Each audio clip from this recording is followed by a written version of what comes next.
Buenos días, buenas tardes, buenas noches. Bienvenidos a un nuevo episodio de Aquí se habla libertad, como siempre, arrimados al Mingo TV, el canal de José Domingo Blanco y Erika Mendoza Tobar, que sale por YouTube y que tiene una parrilla cada día más densa, más nutritiva, más notable. A Mingo lo consiguen en X como @Mingo Piso 1 y a Erika Mendoza Tobar la consiguen como @Ementov y en Instagram a Mingo como Mingo TV y a Erika Mendoza como Erika Mentov. A el amigo Miguel Fontán, que nos acompaña como todos los lunes, @Miguel Fontán, a mí como @BJMC. Gracias a Catherine Manzano por la oportunidad que siempre nos da de difundir este programa desde la producción ejecutiva y a todos ustedes por suscribirse al canal, que ya somos 13,000. No es poco número. Antes de un año y desde cero, orgánicamente, uno a uno, ganado con muchísimo esfuerzo. También denle like a los programas y por supuesto toquen la campanita para estar pendientes siempre de las noticias y los nuevos episodios en esta parrilla de Mingo TV, donde nosotros estamos, como decimos, arrimados. Bueno, Miguel, ¿cómo estás? Hola, buenos días, Víctor. ¿Cómo está todo? Bueno, agradecido por estar contigo otro lunes. Tú sabes que digamos que hay dos noticias internacionales que son parte tal vez del mismo proceso, ¿no? En primer lugar, el, la evidencia a la hora de la verdad del deterioro cognitivo y de la fragilidad, eh, ¿sí? De la fragilidad mental del que es nada más y nada menos el presidente de Estados Unidos y candidato a una reelección por el Partido Demócrata. Yo creo que nosotros no podemos dejar de comentar ese tema y de reflexionar al respecto, porque yo creo que hay muchas formas, Miguel, de violentar la soberanía popular, de faltarle el respeto a las reglas del juego democráticas, ¿no? De deteriorar la república. Bueno, esta es una de esas, un partido enloquecido, irresponsable, movido por el miedo y por el odio, que prefiere mantener a Biden, que obviamente, es muy débil en relación con el resto de los líderes del mundo, y lo hemos dicho aquí muchas veces, la debilidad se huele. Yo creo que Putin aprovechó la fragilidad precisamente manifiesta del liderazgo norteamericano para hacer lo que hizo. Calculó bien o mal, esa es otra cosa, pero adelantó acciones precisamente sobre la base de ese cálculo. Y bueno, la segunda noticia, con un postre que te voy a decir, la segunda noticia es la victoria de Marie Le Pen, la derecha francesa, frente al despropósito y a las malas jugadas y a las malas apuestas de Macron y la izquierda, lo que trae como consecuencia al ruedo precisamente la diferencia entre izquierdas y derechas y por qué la izquierda reacciona tan virulentamente cuando no son ellos los que ganan. Y entonces sale Raima a poner, digamos, la esvástica en juego, cosa que me parece de verdad muy difícil de digerir y muy penoso. Y ya que es un caricaturista que hace caricaturas políticas, entonces ella no puede apelar al respeto por su libertad de expresión artística. No, esta es una posición política que yo repudio, rechazo por ligera, por indigerible y por malintencionada. Y lo último, amanecimos hoy lunes, 1 de julio, primer programa del mes con el amigo Miguel Fontán, con la decisión del Tribunal Supremo de España de que los delitos de malversación, o sea, los delitos que señalan a Puigdemont como ladrón, no son amnistiables y por lo tanto sigue en pie el auto de detención. Bueno, este es el mundo entre comillas, ¿no? También, digamos, vimos cómo China disparó un cohete sin culpa. ¿Tú no viste esa noticia?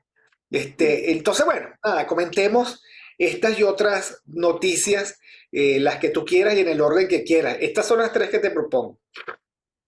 Mira, bueno, me parece bien ese orden y creo que lo podemos atar, tratando de buscar algo metapolítico que los una.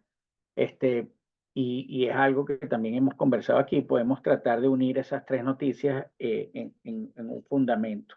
Yo no sé qué te parece a ti desarrollarlo primero y después vamos viendo como la particularidad. Yo creo que lo que pasa en Estados Unidos, lo que pasó en Francia y lo que pasa en España tiene una misma raíz y es la subestimación de la gente, de la sociedad, como un sujeto político exigente, ¿no?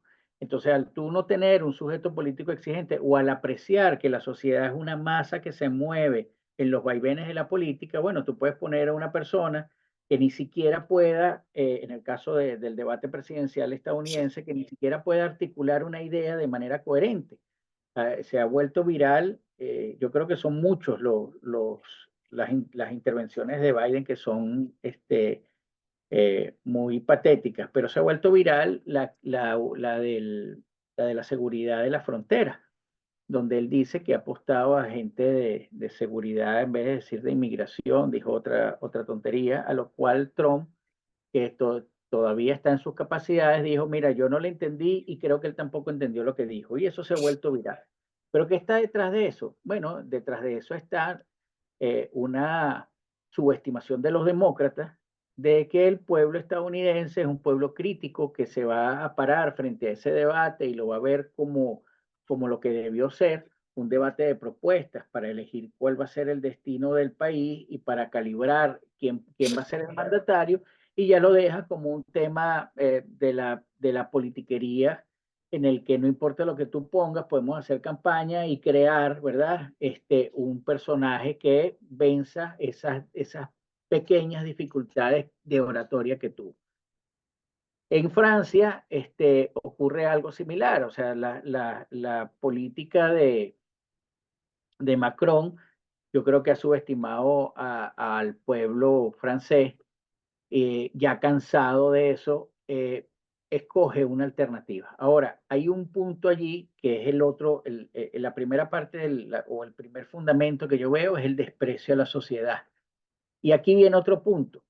La sociedad, o mejor dicho, toda la maquinaria que nosotros consideramos respetable antes, que estaban en medios de comunicación, que se consideraba que eran profesionales que tenían libertad de decir la noticia como ellos la consideraban, porque nunca puede ser de manera objetiva, siempre hay algo de subjetividad. Pero ya toda esa maquinaria se ha articulado en torno a intereses y a pretensiones de los grupos que la dominan, y esto suena conspiranoico, pero no lo es. Entonces, cualquier alternativa, oígase bien, cualquier alternativa que confronte las ideas bien sea de la socialdemocracia, del progresismo, de la propia izquierda, se convierte no en derecha, sino en ultraderecha. Entonces empiezan las comparaciones estúpidas y absurdas de comparar esa alternativa con los eventos totalitarios que nosotros vivimos en el siglo pasado.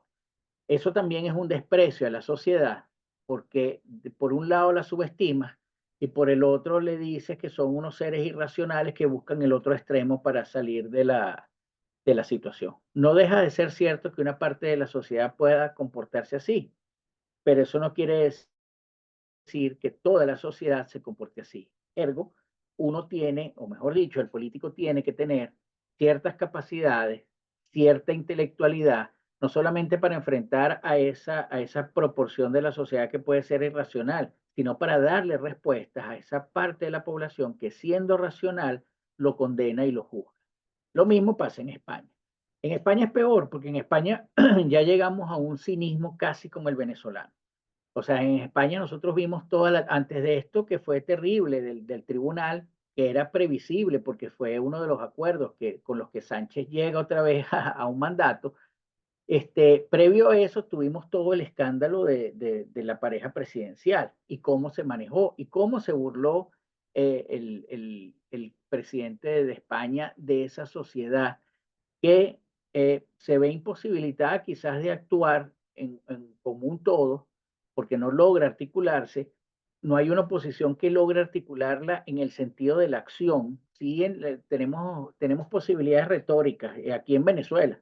Aquí en Venezuela las posibilidades retóricas son infinitas, pero la capacidad de articularlas en una acción real resulta muy complicado. En Venezuela porque todas las estructuras están infiltradas y eso hace que el tejido social no sea fuerte.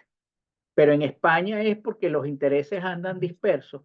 La gente no ve el peligro que tiene enfrente con una presidencia que erosiona todos los días la institucionalidad. Y si algo sabemos nosotros del peligro de erosionar la institucionalidad somos los venezolanos, que por erosionar la institucionalidad es que tenemos un régimen como este y no hemos podido salir de él precisamente porque incluso utilizando la representación política también la infiltran y la corrompen.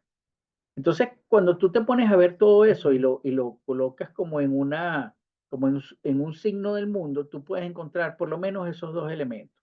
Hay un desprecio del ciudadano porque no sienten que su pensamiento crítico pueda causar un costo político importante y si el ciudadano decide una alternativa distinta, bien sea por un hecho crítico, decir, no, mira, me parece que este programa es mejor, o se une a la reacción visceral de decir, yo no te quiero y voto por el contrario, esa acción inmediatamente se coloca, si es contraria al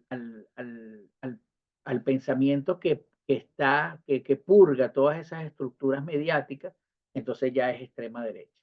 Cuando aquí han catalogado imagínate tú, aquí han catalogado a la oposición de extrema derecha, una oposición que no solamente lucha por estar en el centro, sino es que no puede salir del centro porque sus acciones nunca van a significar una ruptura con lo que tiene que romper. Bueno, Entonces, mira, yo creo que la prueba fundamental en esa dicotomía o en ese par polar o bipolar de izquierda a derecha es, digamos, la celebración del Pride o no, ¿no?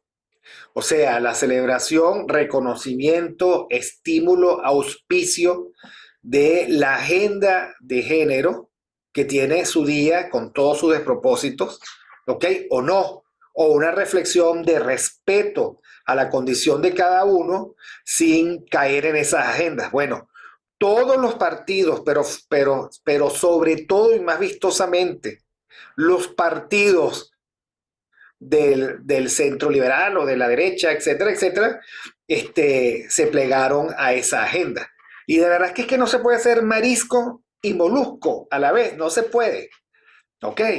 O sea, tú tienes unas circunstancias, unas agendas respecto de las cuales tú debes tomar posición y no puedes ser tan blandengue como para estar diciendo sí pero no, enfocado en una circunstancia electoral que te hace igualito, que te mimetiza con las formas de ser de la izquierda, que son puros sí pero no.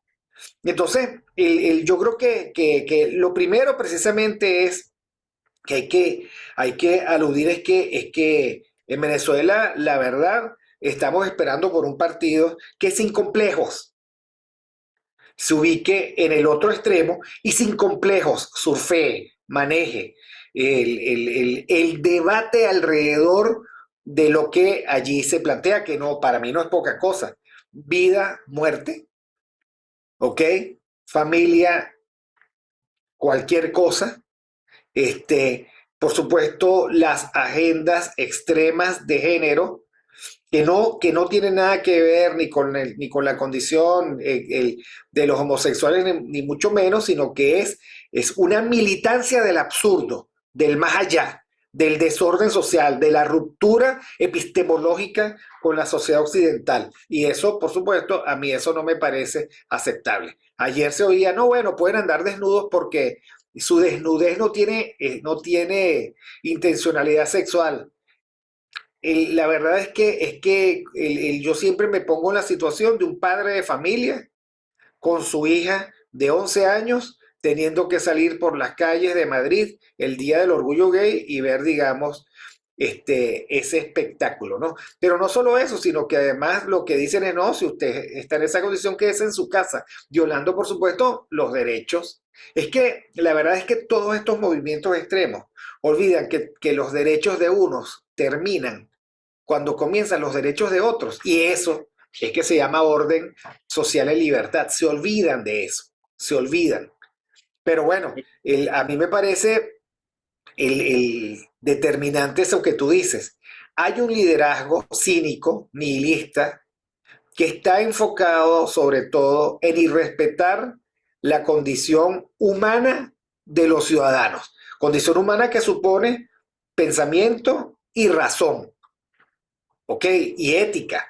Y eso no se puede evitar. Y creo, digamos, que todos por lo tanto sufrimos ese cinismo. Y ese cinismo es parte de la decadencia de Occidente que nosotros no tenemos cómo evitar, pero que sí podemos observar y apreciar, ¿no?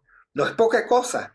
El Macron, por ejemplo, quiso hacer una campaña este, asociada a la permisividad del aborto y de la eutanasia. Bueno, mira, más allá del primer círculo extremo nihilista, los demás tienen una posición sobre su vida, sobre la vida, ¿ok?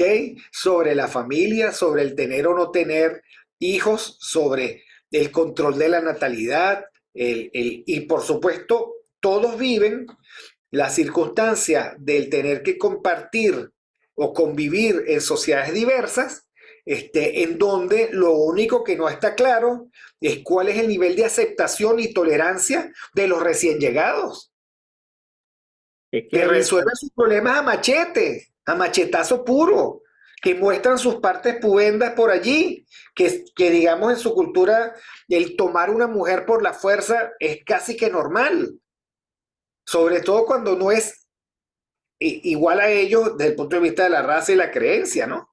es que ahí volvemos al punto que estábamos hablando antes. Eh, y bueno, voy a empezar por esto que acabas de decir. Fíjate, la, la, los romanos tenían en el pater familias esa potestad. La potestad del pater familias era incluso decidir sobre la vida o la muerte de sus hijos, pero no se hacía de una manera arbitraria. No se hacía porque, bueno, mira, a mí me provocó hoy que mis hijos deben morir. Eso no era común hacerlo así. Eso es una potestad que, si bien estaba presente en la Roma antigua, ya evolucionado y pasado ese periodo, se trabajó mucho más y se colocó en manos de un razonamiento que tiene que ver con la dignidad humana. Entonces, ¿qué pasa aquí? Hay un desprecio, ¿verdad? Hay un desprecio a la vida y hay un desprecio a la dignidad humana que viene de la corrupción del espíritu. En el sentido que, mira, no le temo a Dios, no tengo por qué procurar el bien, y la verdad no existe, la verdad yo la puedo colocar. Nosotros hablábamos esta semana, incluso yo lo había puesto en un tweet, que lo que hace falta, no solamente en Venezuela, sino en el mundo, es crear un propósito, llenarlo de fantasías, hacer que ese propósito se cree dentro de esa fantasía y listo, y ya, y procurar emocionalidad dentro de eso. Y ya tienes una realidad y la gente la consume como tal. Precisamente porque, bueno, el que lo está haciendo, volvemos al punto anterior, siente un desprecio por la capacidad crítica de la sociedad. Hay una parte de la sociedad que no tiene capacidad crítica y compra eso, y lo segundo es que si tiene capacidad y se da cuenta, de todas maneras no se puede articular. Volvemos otra vez a los dos puntos que discutíamos antes, que hablamos antes. Entonces, yo con todo lo que acabas de decir, esta agenda de la progresía, que no solamente va por el desprecio a la vida, sino también por la deshumanización, en el sentido que un ser humano ahora puede ser cualquier cosa, no solamente en el género, ya puede ser cualquier cosa, avión, pájaro, lo que le dé la gana. Eso, mi hija cuando tenía 12 años, porque los niños son las primeras personas donde esa agenda llega, entre otras cosas para normalizarlos en un futuro. Una vez hablando sobre eso, me decía, no, papá, pero es que ellos tienen derecho mientras no les haga daño a nadie. Y empezó a argumentarme en favor de la excepcionalidad del individuo. Y yo le dije, mira, hija, a mí me importa un pepino cuando hay una agenda de esta, me importa un pepino que el afectado sea mujer u hombre. Yo lo que veo es allí una afectación de la dignidad de un ser humano. Ah, que hay unas particularidades, por supuesto, a la mujer no se le discrimina igual que se le puede discriminar a una persona de color. Eso es cierto. O en algunos casos sí, pero en otros no. Ahora, yo no estoy viendo si es negro, si es mujer, si es homosexual. Yo lo que estoy viendo es que hay una persona digna, y eso es importante, una persona digna a la que le están violando sus derechos. Sus preferencias sexuales son sus particularidades, y eso es igual que un heterosexual. Se ve igual de horrible, ¿verdad? Una pareja heterosexual dándose un beso apasionado en una plaza como una pareja homosexual. Ese no es el punto, la discriminación no viene por ahí. Precisamente la discriminación viene porque tú estás rompiendo un acuerdo social en el en el que esas definiciones personales o en el que esas preferencias personales o en el que esas demostraciones personales íntimas de cariño no se hacen en público. Entonces, ¿qué pasa? Estos se montan sobre una sociedad que no ha podido reflexionar ni digerir bien el tema y trata de agarrar a todos aquellos que se sienten discriminados.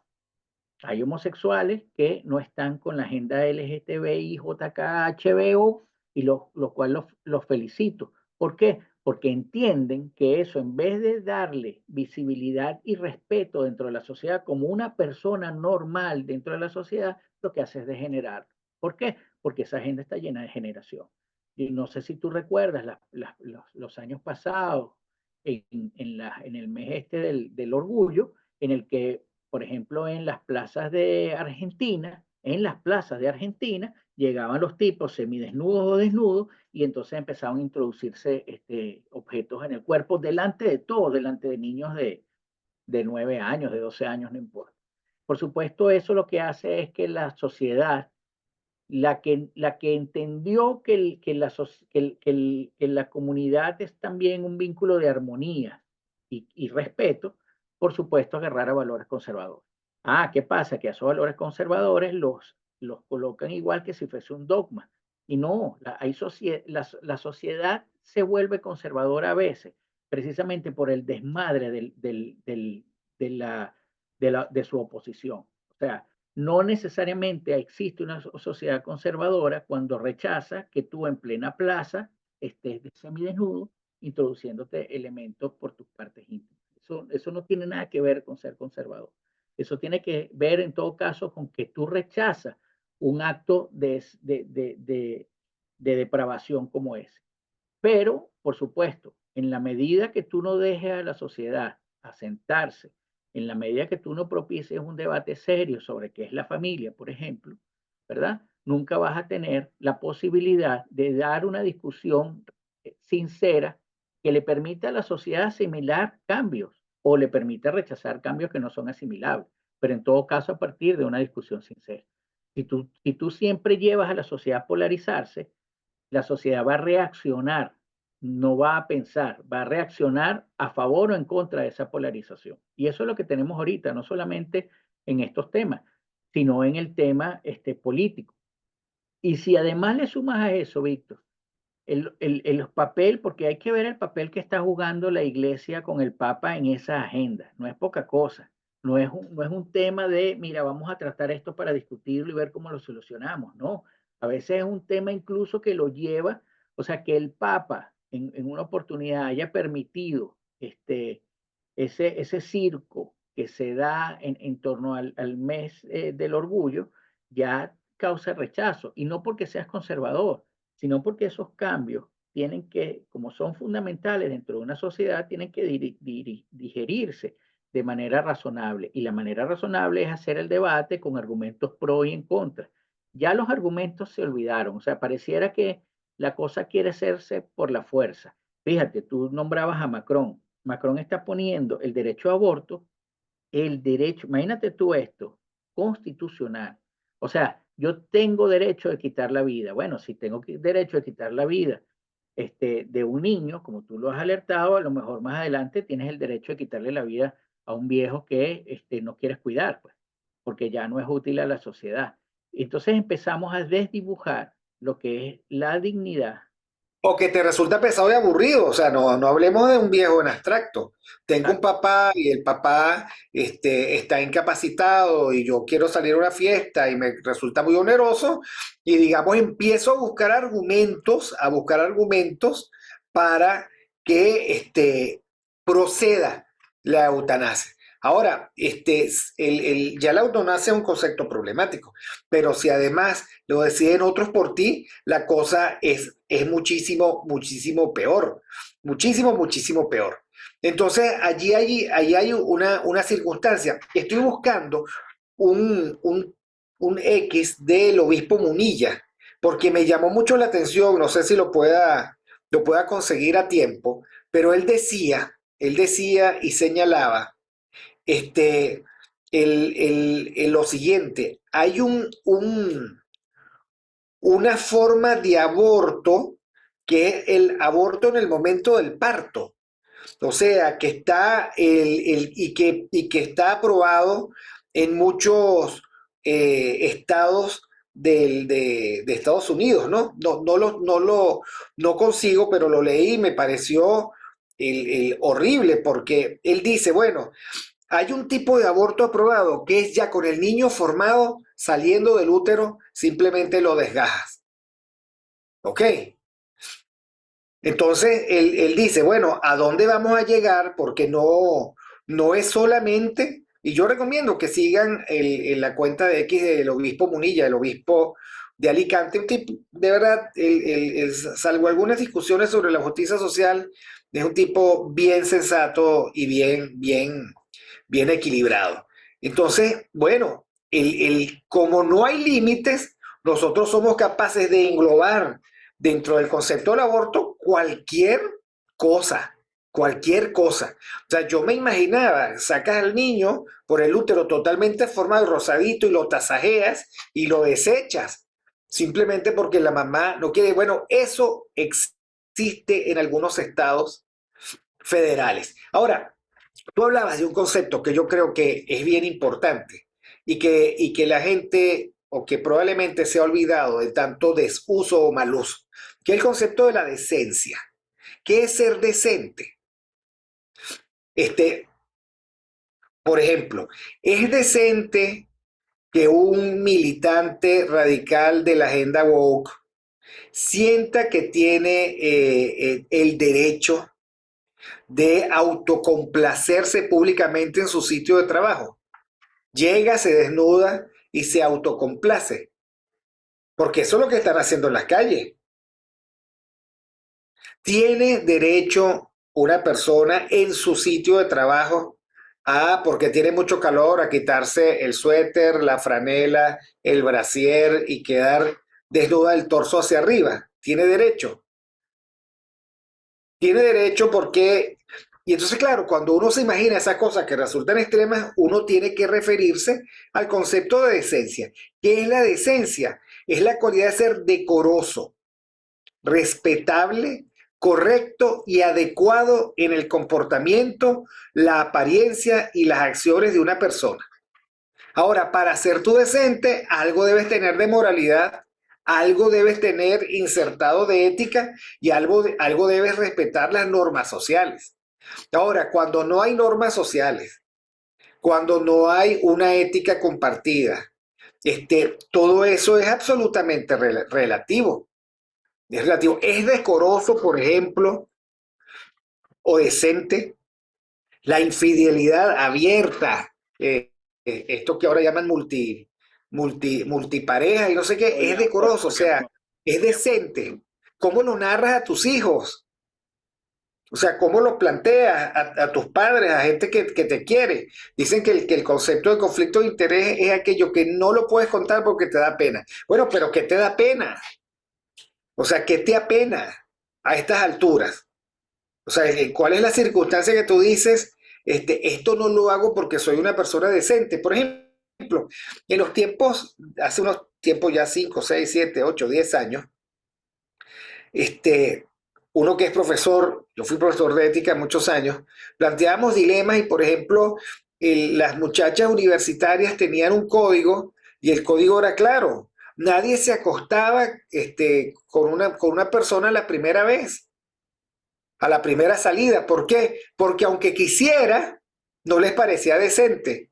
Y la autoimagen que se devolvían era una imagen perturbadora. Entonces, yo no soy una cualquiera. A mí me tiene que respetar, me tiene que sacar unas 7, 8 veces para empezar a intimar. Bueno, ahora, antes era muchísimo más exigente del concepto, los conceptos asociados a eso. Pero entonces, nosotros tenemos una crisis de desvarío, de pérdida de sentido de conceptos elementales, que es una persona decente. ¿A quién le abriría la puerta de tu casa? Hay una pregunta en política, Miguel,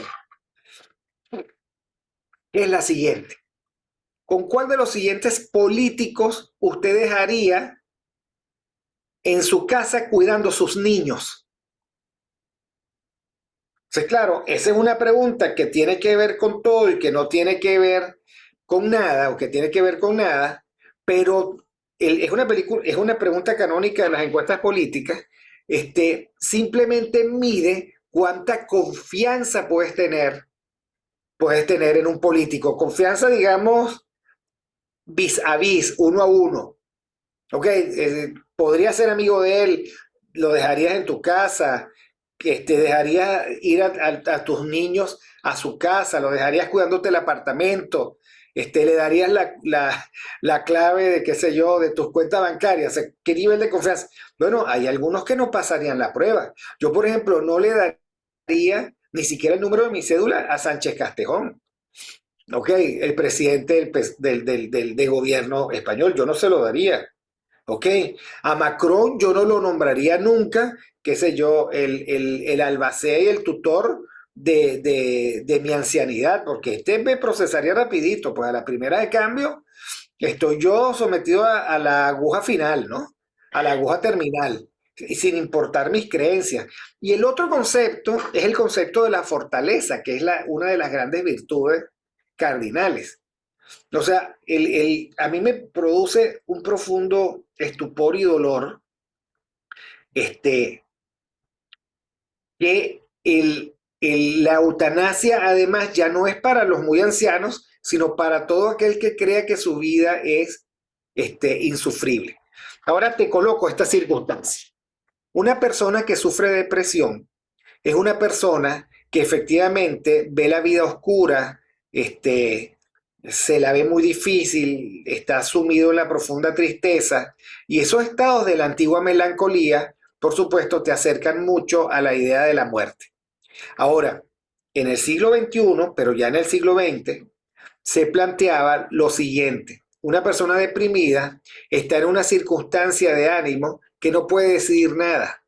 Y cuando tú ibas a la consulta de un psiquiatra, ¿no? Y tú estabas, digamos, con ese ánimo lloroso y te decía, usted está deprimido, te entregaban un tríptico y te decían, no venda su casa, no termine sus relaciones afectivas, no tome decisiones sobre su trabajo, no venda su carro, no regale sus cosas. Y por supuesto, lo único que faltaba decir es no se mate, ¿no? Sí. Ahora sucede que, y eso se cura, gracias a Dios, del siglo XX y del siglo XXI son los primeros 130 años en los cuales la depresión consigue ser atenuada y controlada, aunque no se cure nunca, atenuada y controlada a través del uso de pastillas. Tal vez la más famosa, no sé si es la más útil y la más efectiva, el Prozac, ¿no? Entonces, que una persona que se sienta deprimida en el ámbito de su depresión decida que se quiere morir y que por lo tanto va a proceder a la eutanasia, es negar digamos, es negar la ciencia y es negarle a esa persona la oportunidad. Y en sociedades de bienestar, donde las pastillas no te cuestan, porque aquí en Venezuela hay más de un loquito, pobrecito, en la calle hablando solo porque no puede comprarse el medicamento. Un medicamento te lo resuelve. Y nada de hablar de la psicoterapia, el psicoanálisis, que resuelve. Entonces, claro, esta es una sociedad que se niega a la decencia un momento civilizacional que está revisando sus conceptos de decencia y revisándose hacia lo peor, ¿no? Y por supuesto, replanteándose en esto que llama la generación de cristal, el concepto de fortaleza, ¿no? Sí. De los arrestos que tú necesitas para seguir adelante. Y además una sociedad muy frágil en el sentido de controlar sus pasiones, porque es verdad, hay que revisar algunas cosas que hicieron de nuestra civilización un inicio conservador y que después no tienen sentido o mucho sentido. Por ejemplo, si tú tienes un matrimonio que no funciona por ninguna parte, ¿verdad? Bueno, no, la obligación de quedarte allí podría ser un sinsentido. Ahora, eso no quiere decir que tú pierdas el compromiso con la familia. Y eso la sociedad tiene que digerirlo y la sociedad tiene que analizarlo. Ahora, si tú en medio de ese problema además le das rienda suelta a tus pasiones y te pones peor que los epicúreos, entonces lo que tiene es una degradación de la sociedad enorme, porque aquí es todo vale, todo vale. O sea, vale tener una pareja, pero vale también tener cinco personas con las que compartes tu intimidad. ¿Por qué? Porque somos libres y no le hacemos daño a nadie, porque además mi pareja está de acuerdo. Entonces, nadie dice que eso no se deba revisar. Ahora, lo que sí está mal es cómo eso impacta, por ejemplo, los temas de la familia, que nadie los está revisando, ni nadie los, como sociedad, digo. Simplemente estamos reaccionando frente a eso. Vivimos como en una época de locura en el que ya, yo me acuerdo antes, hace muchos años, cuando el modo swinger estaba saliendo, el horror que causaba en algunas parejas, ¿no?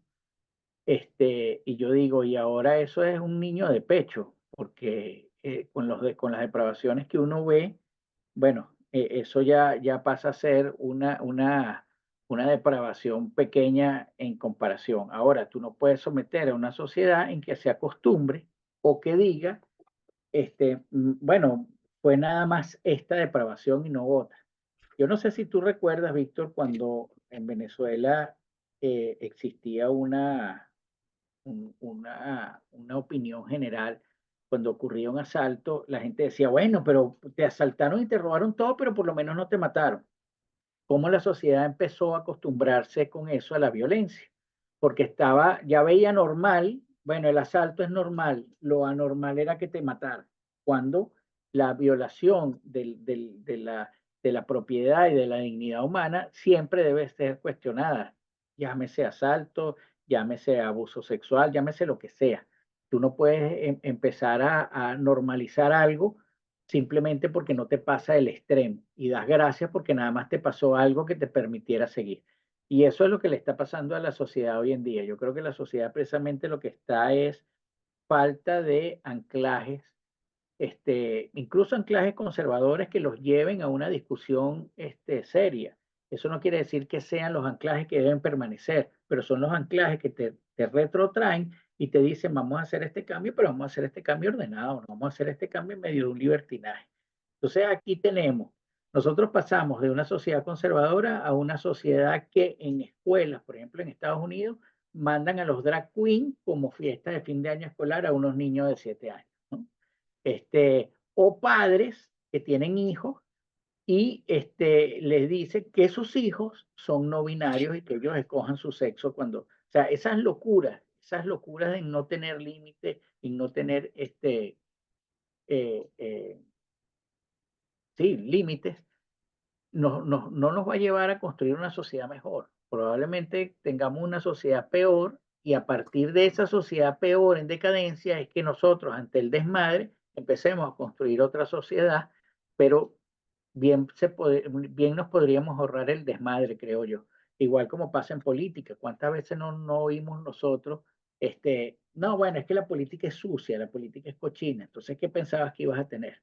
Ibas a tener gente proba que estaba allí, ¿no? Ibas a tener corruptos, sinvergüenza, mercenarios, porque tú mismo le diste ese tono a la política, no elevaste su dignidad. Yo creo que si hay algo que tenemos que recuperar como sociedad, es buscar la dignidad en todos los espacios. la dignidad en el espacio personal, la dignidad en el espacio social y la dignidad en el espacio político. Y eso pasa por una reflexión profunda, eso pasa por un pensamiento crítico que no sé cuántos en la sociedad tengan, pasa por una reflexión pausada que no sé cuántos en la sociedad estén dispuestos a dar, porque aquí todo es del disfrute. Aquí, si tú vas a una reunión y te pones serio un momentico, hay gente que dice, ay, qué fastidio, estamos aquí para disfrutar. Y así lo agarran con todo en la vida. Y a lo mejor es entendible, por lo menos en Venezuela es una sociedad que ha sufrido tanto que sus espacios a lo mejor de recreación lo que quieren es disfrutar. Pero lo que no hemos entendido precisamente es que sin una reflexión seria, sin una reflexión pausada, sin una reflexión en la que te sirvas de tu propia razón para entrar y a discutir, nosotros no vamos a ser libres nunca. Vamos a ser una sociedad que esté al margen de los corruptos, esté al margen de cualquier agenda loca, como la Agenda 2030. No, ahora, sabes que tú estabas conversando y yo decía, wow, la gente perdió la capacidad de discernir y reflexionar, porque siempre se encuentra en un estado de necesidad, ¿no? Que la hace aspirar a lo mínimo, a lo mínimo. Por ejemplo, en el caso venezolano, después vemos, esto es lo que hay, ¿y tú qué propones? Al final me hace ver la imagen de las personas desesperadas por cualquier cambio hasta comprar mitos. Es típico de la condición humana. Por ejemplo, yo siempre he hecho bueno, las veces que he tenido que contar esto, lo hago con dolor. El caso de una joven a la que yo le hice seguimiento, venezolana, que había migrado a España con un cáncer terrible, que le había costado incluso el que le tuvieran que quitar una pierna.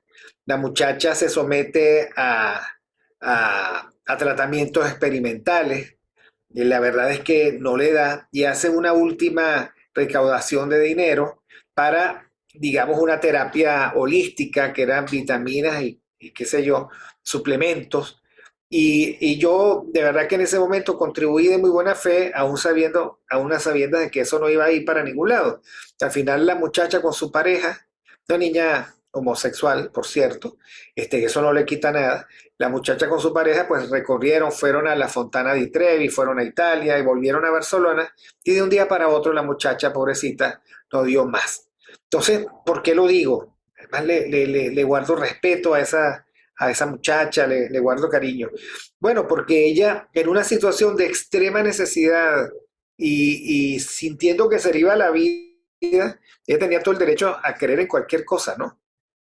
Y los demás tenían casi que la obligación de ser compasivos, ¿no?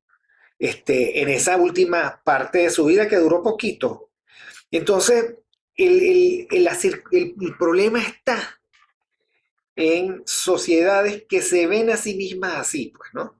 No me importa lo que, digamos, no me juzgues sobre lo que yo estoy haciendo porque es que es esto o la nada, ¿no? Y claro, en ese momento nos acercamos al peligro de que la nada sea cualquier cosa.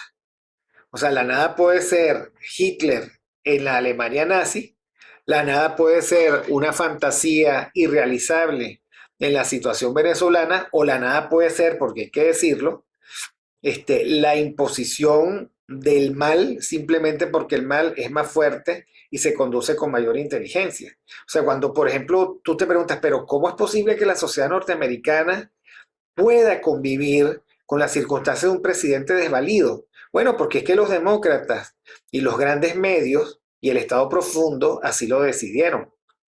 Y han digamos, construido una gran cortina de silencio y complicidad, de la cual todavía no pueden salir. Biden sin un teleprompter y sin el susurro de su esposa, sin la compañía, es una persona que no puede decidir, por lo tanto no está decidiendo él. Estos últimos días se ha visto que la esposa, creo que se llama Jill, es el gran factor allí. Pero es terrible porque es que los norteamericanos, si por alguien no votaron, fue por ella, ¿no? Entonces, el mal es así. ¿Por qué, digamos, está Macron?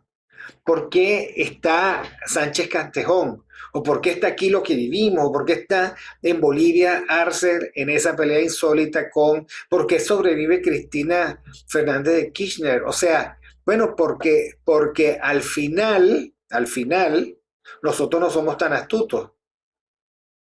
Este, y a veces nos pasamos de mansos.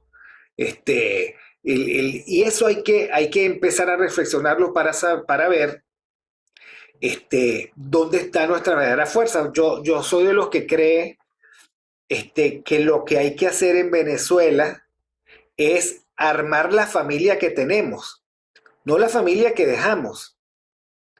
Es armar juego con la familia que tenemos. No la familia de la nostalgia, porque, y lo digo con total claridad, nadie tiene en su puño la posibilidad de que la familia se reunifique. Tú podrás generar las condiciones, sin duda, pero yo me temo que hay decisiones de partida que son irrevocables.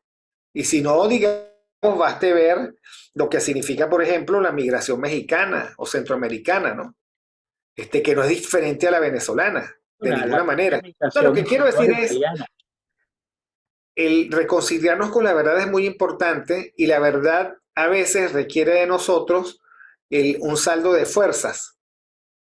Y estos últimos minutos, por eso quiero saber tu opinión sobre el, el- la simulación de ayer, ¿no? A mí me parece de entrada que la simulación mostró fuerzas y debilidades de ambos flancos, y cada quien que juzgue el flanco que le interese, ¿no? A mí me parece que en una simulación como esa tenía que haber una vocería clara y un juicio final de seguimiento. Ahora, tú no puedes ir y no ir. Yo sé que yo vi participar a Viallo Pilieri, a Capriles, a Superlano, el, el, si ya fueron, entonces juzguen qué pasó allí, cuál es el saldo de fuerzas, no vi vocería unificada, no vi cálculo, no vi diagnóstico, no vi nada. Y ese es un punto para el régimen que sí hizo todo eso. Es Ahora que están diciendo que como es secreto para no, lo de siempre, ¿no? No me preguntes que no te lo voy a decir porque entonces si no expongo mi estrategia. Y con eso siempre nos han fregado, ¿sabes? yo creo, yo me mantengo en lo que dije hace un año. El régimen no tiene un problema de legitimidad interno porque sabe que por desempeño la perdió. ¿Ok? El régimen tiene un problema de legitimidad externo en el que las apariencias cuentan. Ya el mundo no es un mundo de sensatez en el sentido que tú ves todos los elementos, incluyendo tu desempeño, sino que es un mundo de checkmark. Ah, o sea, hiciste la tarea, sí. No importa si estuvo mal o bien, la hiciste. ¿La entregaste a tiempo? Sí. Ah, está bien. Y el régimen eso lo entendió desde hace mucho tiempo. Para mí, la estructura de esta, la estructura y la pretensión de esta elección solamente va en consideración a lo que acabo de decir. Un mundo que lo que quiere es que tú hagas el checkmark, no importa el contenido, este, y para eso internamente tú tienes que seguir una estética nada más. O sea, una simbología, tienes que ser coherente con una simbología. Como siempre dije, para mí la mejor candidata, fíjate que Rosales al final no pudo, la mejor candidata que tiene el régimen para validar las elecciones era María Corina. Ahora era un problema también para el régimen porque eh, tu ego la coloca en un mundo en el que ni siquiera puede existir. Prueba de eso. Bueno, varias veces dijo que ella no iba a una elección con este CNE, que cuando ganara las primarias, ella iba a hacer presión para que el CNE lo cambiara. No lo cambiaron. Una vez dentro de las primarias dijo, cuando estaba su inhabilitación, bueno, finalmente la inhabilitaron, pero cuando estaba en tela de juicio, por lo menos decía, sin mí no hay elecciones. Le demostraron que sí. ¿Por qué? Porque lo que necesitaban de ella era que ella hiciera campaña e hiciera lo mismo que está haciendo ahora. Eso es lo que necesitaban, no necesitaban otra cosa. Bueno, efectivamente, el tiempo le dio la razón a esas hipótesis y ahora entramos en la última fase. ¿Cuál es la última fase? Bueno, el régimen tiene que decirle a la comunidad internacional, mira, esto ha sido un proceso normal en el cual la propia oposición ha legitimado no solamente las reglas que yo le pongo, sino que ha jugado con los cambios que yo le impongo, todos lo subestiman y han ido. Han ido al simulacro, lo han validado, como tú dices, no han dicho si esto está bien, si está mal, simplemente lo han validado e irán el día de las elecciones. El día de las elecciones tienen un punto crítico que es cuando ellos se proclamen ganadores, vencedores. Bueno, ahí va otra hipótesis. Yo creo que todo aquello que rodeó a María Corina, que es con lo que ella tuvo que romper, pero su ego y sus ganas de erotismo con el pueblo no la dejaron, va a decir, mira, sí, nosotros aceptamos los resultados de una u otra forma y ella se va a quedar sola huyendo a la luz. Eso es lo que creo que va a pasar y el régimen habrá completado el ciclo de hacer unas elecciones donde existe una alta participación y donde él logre la victoria. ¿Qué pasa? Que en la elección anterior la participación fue menor al 50%. Ellos necesitan una participación mayor con un pueblo entusiasmado y creyente que pueda ir un cambio en el que se miden unas urnas y pierden. Porque también hay otro pueblo ficticio, porque todo esto es ficticio, bueno, que quiere al régimen. ¿Qué le va a servir a eso? Bueno, primero le va a servir ante ese checkmark de la legitimidad internacional y después le va a servir porque en el fondo lo que está planteado en esos términos fantasiosos es que la gente prefirió el mismo modelo a una alternativa de modelo. Entonces, quién sabe si después de estas elecciones incluso profundiza algo más. Yo veo eso muy lamentable porque veo una sociedad participando en esas puestas en escena que carecen de cualquier razonamiento crítico, cualquier valoración crítica, incluso de los que se dicen candidatos, y es una sociedad que expresa siempre de la esperanza y de la emoción y así no podemos salir. Tenemos políticos que, como tú lo pusiste en un tuit en estos días, tenemos políticos que constantemente están reseteando nuestra memoria. Entonces, todo lo que ocurre con ese político es inédito. Nunca había pasado en Venezuela una manifestación así, nunca. Entonces, claro, nos olvidamos de las campañas de Capriles, incluso de la campaña de Rosales, cuando fue candidato presidencial, y siempre vamos a un regresar al punto en el que esta vez es distinto. Es distinto, por supuesto, siempre las condiciones son peores, siempre las condiciones son peores, pero ellos lo hacen ver como distinto, esperanzador. Entonces, y son capaces de negar su propia existencia frente a eso. Por ejemplo, María Corina negó todo lo que estableció con la caracterización que le hizo al régimen, la caracterización que le hizo a las elecciones y la cambió por un baño de pueblo que estará en su celular y en su pared colgada con las fotos de cuando ella era admirada. Ahora, ¿qué va a hacer la gente el 29? Bueno, eso está por verse. Eso está por verse porque resulta que la política es como el fútbol, aprovechando ya el final de mi intervención. ¿Cuántas veces nosotros nos fuimos con la Vinotinto? Sí, esta vez sí, y sacamos música, sacamos eslogan, sacamos euforia, Empresas Polar con una euforia que llegaba a todos los rincones. ¿Ganó la Vinotinto alguna vez? No, la Vinotinto está ganando ahorita, pero ahorita ya no son eslogan, camisas, maltas, nada de eso. Es la capacidad y la disciplina, ¿verdad? La formación de capacidad real, la disciplina y la voluntad. Bueno, eso, si uno lo pasa al tamiz de la política, resulta que solo tenemos eslogan, cánticos y esperanzas fantasiosas de una mujer montada a caballo que nos va a liberar frente a un régimen que está consolidado, no solo a lo interno, sino que tiene socios externos con intereses que no le conviene cambiar y frente a lo cual uno tiene la capacidad real de generar violencia y la otra simplemente tiene un deseo de que una sociedad salga por ella misma a poner todo el sacrificio, a ver si eso logra capitalizar de algún modo una ruptura. Entonces, eso Mira, eso que tú dices es tan cierto.